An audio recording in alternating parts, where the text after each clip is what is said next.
Broadcasting live from the Barbecue Central Radio Network studios in Cleveland, Ohio. You're listening to the Barbecue Central Radio Show. Once again, here's your host, Greg Rempe.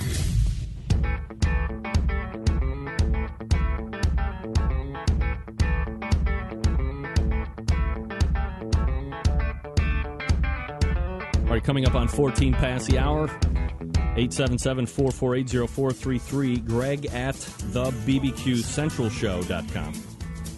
Forgot to go over the Tuesday survey questions. We'll get to that here in a minute. Stand by for that. My first guest tonight writes the Washington Post Smoke Signals Barbecue column that appears every Tuesday morning in the food section under All We Can Eat category. You go to Washington Post, click Food under the Lifestyles category, then scroll down to Smoke Signals if you want to check it out. The last Wednesday of every month, he also writes the column for the print version of the Post, usually involving 2 or 3 recipes. We race over to the hotline. First timer to the show, Jim Shahin joins me. Jim, how are you, buddy? I'm doing good. How are you? Doing absolutely fabulous, Jim. Appreciate you taking the time out to join me tonight. Not at all. A lot of different places that we can go, of course, but I guess what makes the most sense is your first time around the show is what's the background in barbecue? Where's the fascination, and how does it stem for you? Let's see. Okay. I was a convert to barbecue. I wasn't born to barbecue. Which is to say I was born in the North, moved to Texas back in the mid-'70s, and I tasted it, fell for it, hook, line, and sinker, and went crazy for it as as so many of us do, and sort of kept going back. Jim, I'm gonna call you right back. All right. All righty. Okay. Little technical difficulty there. Obviously, the video wasn't working. Let's try again. Let's go ahead and try again. Let's try again. Okay.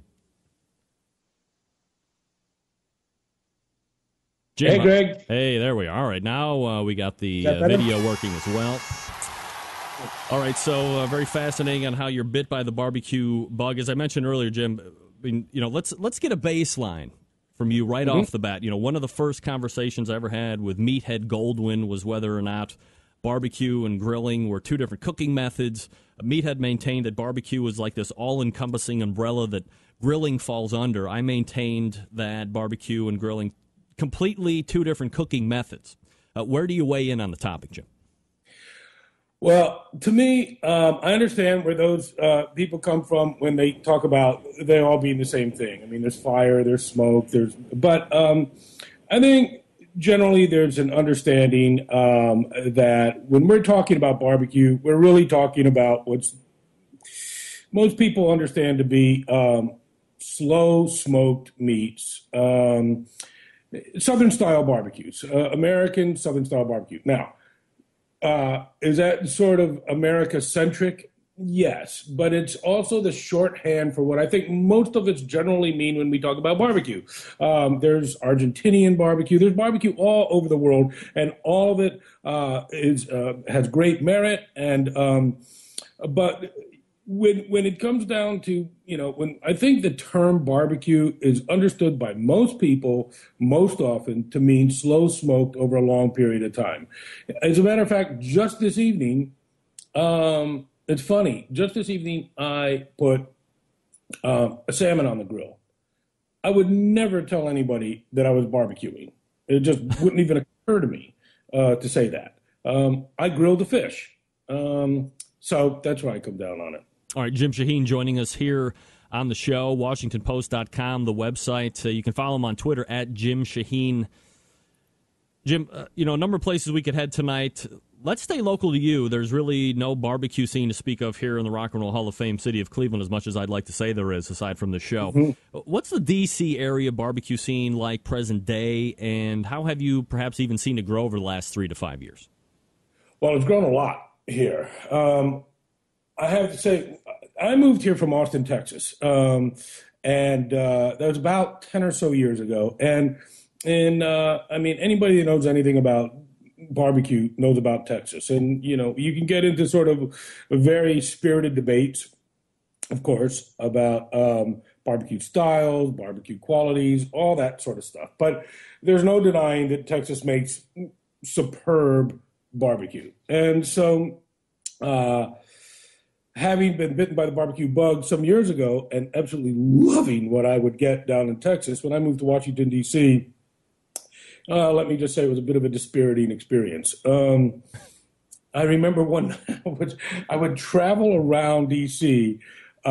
Searching for barbecue, one place after another, after another, after another. And then one night I was at a little jazz club, and I asked some guy, complete stranger, who was standing at the bar. He was having a drink, and we got talking. And at one point I said to him, "So where do you find barbecue in this town?" And he paused and he said, "Washington, it's a seafood town." And I kind of took that to heart. And since then, a lot more barbecue has come to town. There's been a whole lot of different sorts of barbecue that have come to town. You know, Hill Country Barbecue from New York opened up here. The great fanfare. The Pork Barrel guys, Championship Barbecue guys, they opened up a place in Northern Virginia. There's another guy that opened up a place called Memphis Barbecue. The barbecue truck scene is really big here.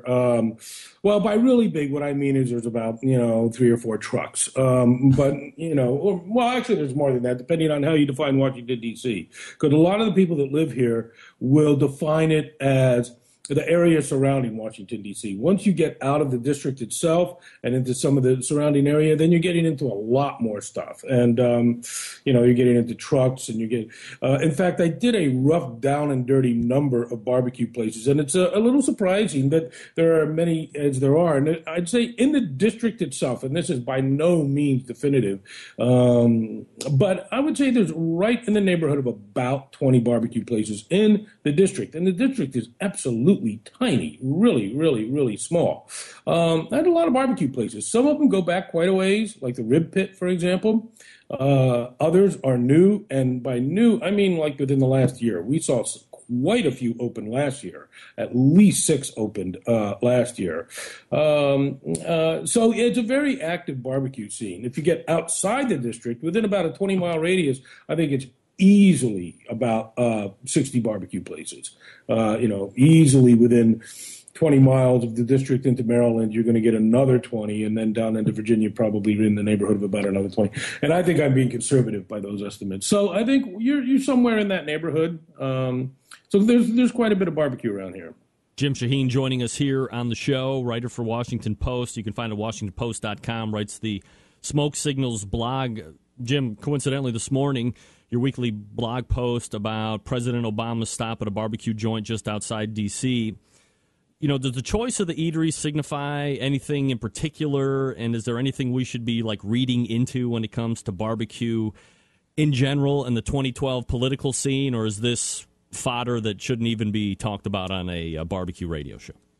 Well, I think it's both. I think that as a guy that writes for a living, you have to look into stuff and see if there's anything there. And sometimes there is, sometimes there isn't. Who knows?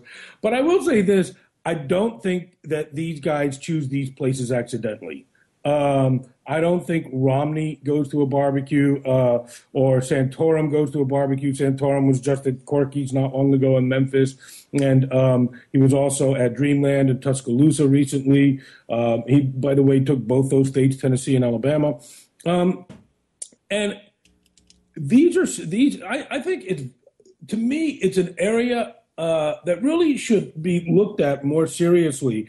And by that, I mean, not just barbecue, but food generally and politics. When John Kerry went to South Philly and ate a cheesesteak at Pat's and he ordered Swiss cheese, which Pat's, of course, doesn't even have, rather than seem as he was attempting to do, sort of a man of the people and get away from that patrician kind of image that he had, it just underscored it. And I think obviously diners in the Northeast, up in New England, barbecue places in the South, are used as backdrops to send a message to both national and regional, and then finally local voters. When Perry from Texas had said that North Carolina barbecue was like roadkill, he said that about 20 years ago, but it was unearthed recently when he ran for presidential nomination. It's a big deal. A lot of people, you saw, it made the LA Times, it made the Atlantic Monthly, and then it was all over the Q-sphere. So barbecue becomes part of an identity of a people. And I think that's one of the things that when you talk about barbecue, you can talk about it as food, you can talk about it as community, you can talk about it in a lot of different ways. But I think one of the most important ways to talk about it too, not instead of, but in addition to, is as a part of our culture and a part of our identity. So when these guys go to these places, I think it is saying something. They are signaling something. They are sending a message. And I don't think that President Obama or anybody else running for office does this, just by accident. I think they choose these places carefully. All right, so part of the proverbial stumping grounds, we're mixing in barbecue here. Now, look, I mean, it's no surprise you have somebody like myself who has been hosting a internet barbecue radio show for the last 4 years live, been doing a podcast for it for 2 years prior to that, and has seen growth, over the last 5-6 years, talking with people at one point, really considered to be legends, now still proving themselves out in competition grounds, people coming out of nowhere to take over competition ranks, people writing books, you're seeing it on television. What do you think about the general phenomena of barbecue and its growth over the last handful of years? Is it something that you had foreseen? Is it something that has even kind of reached out farther than you had thought it was ever going to? Well, the modest answer is to say, it took me by surprise. The honest answer is that's why I have the column. We didn't start the column until, about a year and a half ago. So the column for the Washington Post is not like it has existed for 20 years. It started because we did see that this was a trend that was getting bigger and bigger. I'm not at all surprised at how big it's gotten. I think we're going to be seeing it become even bigger. And that concerns me, actually. I don't think it's just a good thing. I don't think bigger is necessarily better. I think there's an awful lot of bad barbecue out there. I think there's, things go in cycles. And I will be interested to see where this trend plateaus and when and how. The how will be probably the most interesting thing to me because I just hope barbecue does not trip itself up on its own success. It's gotten so easy to make barbecue anymore. You buy an oven, you put a log in it, and you can you put a sign outside that says genuine pit. It's not even a pit, but it happens all the time. And now, is that to say that am I suggesting or implying that there's not good barbecue from Southern Pride or something? No, I'm not saying that at all. Yes, of course you can get very good barbecue from a Southern Pride, but I am saying that there are countless places now. It's very easy to buy one of these ovens, whether they be large or small, put some meats in it, and claim that you're a barbecue place. So what kind of a criteria should be in place to go in and say, okay, well, this is true pit barbecue, and this is somebody that's just buying an oven? I mean, if you're going to be talking about the proliferation of crappy barbecue, there has to be a way to weed somebody out. So what's your suggestion on that? Well, I don't think there should be a way to weed people out. I think the marketplace would weed people out. If you're making bad barbecue, people won't come to your barbecue place. Technology continues. There's nothing really that you can or necessarily should do about any of that. I'm just talking about how easy it is now to open up a place that says they're making barbecue. So, I mean, you could maybe put something in place like they do in parts of Italy or France, in which you have some kind of, designation for certain ways that the barbecue is done. Like if you have a place in North Carolina, like in Skylight Inn at Aden or somewhere, where you have a little protection for these places. I'm not recommending that. I'm saying only that. I mean, if you're asking for what could be done, if you wanted to sort of preserve some of the old ways, well, that might be one to distinguish things from one another. But I think in the end, really, what you do is you just let the marketplace speak, and the marketplace is speaking now. And right now, what the marketplace is saying is that we really like barbecue, or we really like these these meats that are being smoked one way or another, and we really like this experience of going to these places that make this stuff.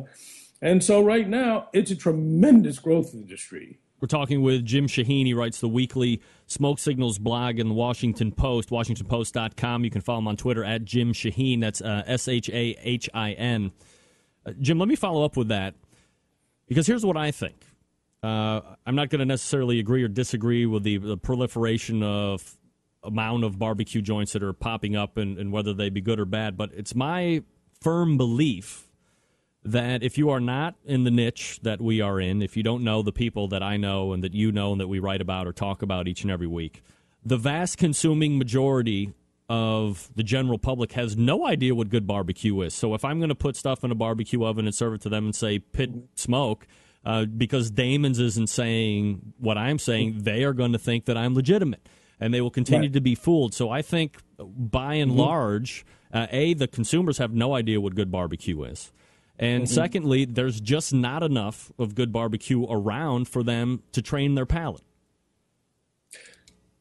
You'll get no disagreement from me. I think if you go to Memphis, you go to Kansas City, you go to North Carolina, you go to Texas, you go to parts of Georgia, Alabama, parts of Florida, they know what good barbecue is. That is a very educated barbecue palate in areas like that. They have long-standing traditions. They get it. They set the standard. It's the standard that is either achieved elsewhere, or for any number of reasons set aside. And so, I think there are a lot of people that didn't grow up with barbecue, doesn't really know what it is, and they find that, oh, you know what, this is a pretty tasty pulled pork sandwich at a great price. Does it matter to them that it's some spectacular barbecue? No. Do they think of it as barbecue? Yes. Is it? Probably by most definitions, it probably is. All right, Jim, let me ask you two quick questions here before I turn you loose tonight. Question number one, Barbecue Pitmaster Season 3. Are you excited about seeing whatever this product is going to be? Will you tune in and watch? I will definitely tune in and watch. I am excited to see what it does, primarily because I'm interested to see what's going to happen in the third year. The first 2 years, had their fits and starts, and so I'll be really interested to see how the third year does. All right, and then let me have you take the Survey Tuesday questions. Question number one for Jim Shahin of the Washington Post, the best cut of steak? That would be a ribeye. Absolutely. Lump, charcoal, or briquette, if you have to choose? If I had to choose, lump, but I'd prefer not to have to choose. All right. And question number three, who wins the NCAA basketball tournament? Syracuse. No, it's the wrong answer. It's Ohio University, of course. Proud alum, 1997. We are talking with Jim Shahin. He writes the Smoke Signals blog that's published each Tuesday in the WashingtonPost.com website. Jim, appreciate the time tonight. Thanks for coming on. Thank you very much. Take care, Greg. You got Bye-bye. it. There he is. First-timer Jim Shahin joining us here on the show. And you guys are ruthless. If it's something you don't even... Look, let me tell you something. The reason the show works is because I'm not going to sit here and cater to just the very small niche, the very closed minds of certain people. He's a guy that writes about it. You want to bring him in. You get a different perspective. Some of you might be falling asleep. Other people might not be falling asleep. It's fine. Different perspective keeps things going. Get a different viewpoint of how people see this industry that we're all in. And whether it has to do with competition or not, we'll get into competition here in the next segment. But again, let me remind... so thanks to Jim Shahin. All right, again, the Survey Tuesday questions, best cut of steak, lump, charcoal, or briquette. and who wins the NCAA basketball tournament. Email them if you want to. You can also weigh in on the chat room. If I can get to them, I certainly will do that.